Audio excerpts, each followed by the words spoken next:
نحمده ونصلي ونسلم على رسوله الكريم اما بعد۔ ابو داؤد شریف کی حدیث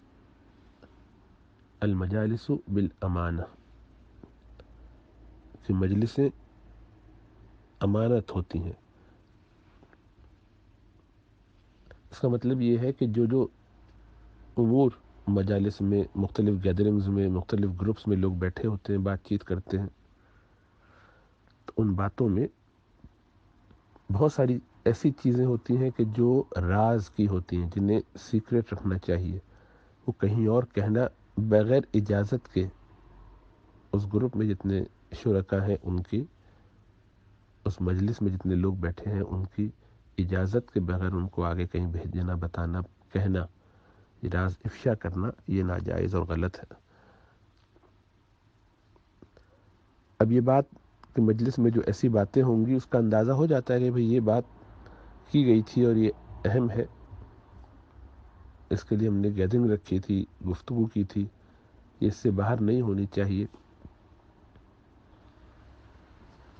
جو ہماری چھوٹی چھوٹی سی میٹنگز ہوتی ہیں کہہ لیجئے، ان میں جو امور طے ہوتے ہیں تو وہ کسی گروپ کے ہو سکتے ہیں، کسی ادارے کے ہو سکتے ہیں، گھر میں ہو سکتے ہیں۔ کسی نے آپ کو اپنے دل کی کچھ بات کہی، کسی نے اپنے کوئی پرسنل کیسز آپ سے ڈسکس کیے، کسی نے آپ کو اپنا مسئلہ بتایا اور اس کے اوپر مشورہ لیا، یا کسی اور پرابلم میں وہ تھا، وہ ڈسکس کیا،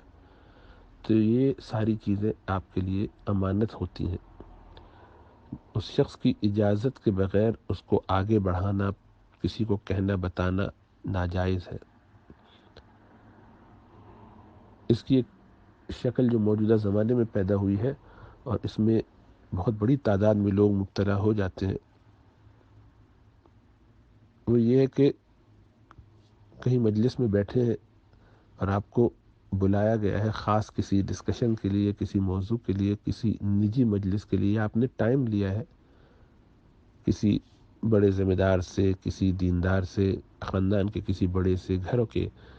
محلے والے کسی کاؤنسلر سے، کسی ایسے شخص سے کہ جس سے آپ کو اپنا موضوع ڈسکس کرنا چاہتے ہیں، تو اس کی اجازت اگر نہ ہو تو آپ کے لیے اس کو ریکارڈ کرنا درست نہیں ہے۔ اس سے پوچھے بغیر اس کی ریکارڈنگ خاموشی سے کر لینا، پھر بعد میں اس کو لوگوں کو بتانا، میڈیا پہ ڈال دینا، یہ سب حرام کام ہے، گناہ ہے، بڑا گناہ ہے۔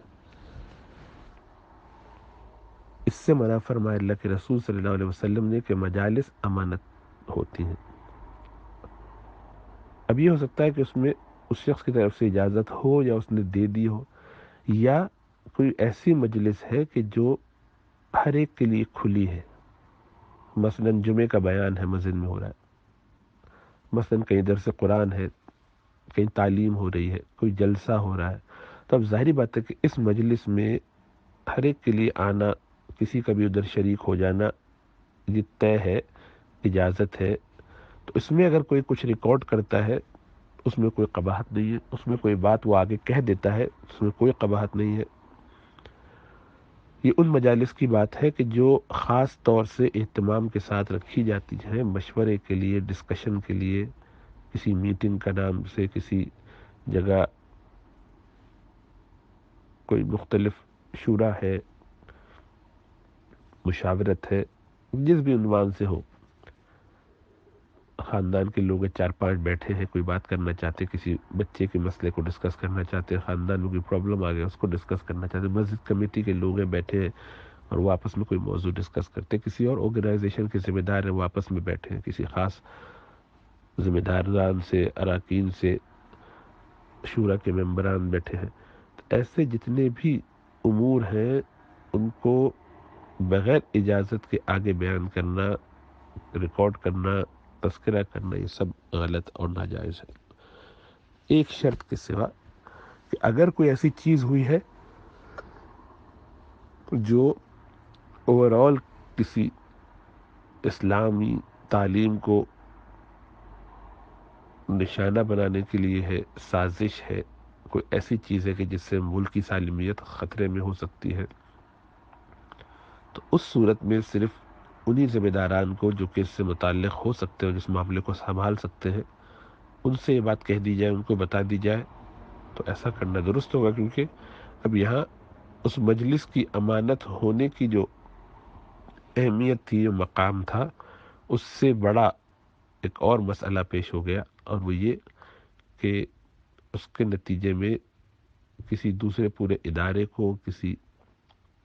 اسلامی نظام کی کسی خاص شق کو، یا کسی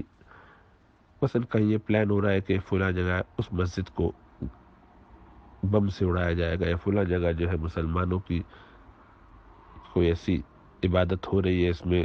خودکش حملہ کرنے والے کو بھیج دیا جائے گا، تو ظاہری بات ہے، یا فلاں ملکی راز ہے ان کو افشا کیا جا رہا ہے اس طریقے سے کہ اس سے یہ اور یہ دہشت گرد حضرات کو دیا جائے گا اور وہ کوئی گڑبڑ کریں گے، تو ایسی کوئی ناجائز میٹنگ ہے، ایسا کوئی کام ہے کہ جس سے اسلام مسلمانوں کو یا انسانوں کی کسی اجتماعیت کو بغیر کسی شرعی دلیل کے نقصان پہنچانے کی سازش ہو رہی ہے، تو یا کسی انڈیویجول کو، چھوٹے گروپ میں 5 لوگ بیٹھے ہیں، کسی شخص کی ایسی کوئی بات ہے جس کے خلاف سازش کی جا رہی ہے، تو یقیناً وہاں اس کی گنجائش ہوگی، اور اس کو ذرا معلوم کر لینا چاہیے اہل علم حضرات سے، اور ذمہ داران سے اس معاملے کو سنبھال سکتے ہیں ایسے لوگوں سے تذکرہ کر کے ان کو بتا دینا چاہیے، اور وہاں ان کو بتانا چاہیے اپنی احتیاط کے ساتھ، ایسا نہ ہو کہ ان کے اپنے دینے کے دینے پڑ جائیں، مشکلات میں یہ آ جائیں، اس لیے ذمہ داران کو تذکرہ کرنا چاہیے۔ تو بہرحال امانتیں یہ بہت اہم ہے، لا دین لمن لا امانت لہو، لا دین لمن لا عہد لہو، اور ولا ایمان لمن لا امانت لہو۔ اس طرح کی حدیث اللہ کے رسول صلی اللہ علیہ وسلم کی ہے کہ جو عہد کا پاسداری نہیں کرتا، جو عہد کی پاسداری نہیں کرتا، اس کا کوئی دین نہیں، جو امانتوں کی پاسداری نہیں کرتا اس کا ایمان نہیں، اس لیے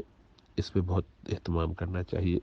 خاص طور سے آج کل کے زمانے میں ایک دوسرے کی باتیں ریکارڈ کر کے ادھر بھیج دینا ادھر بھیج دینا، یہ سب بالکل غلط ہے، ناجائز ہے، اس سے احتیاط کرنا چاہیے۔ اجازت لیے بغیر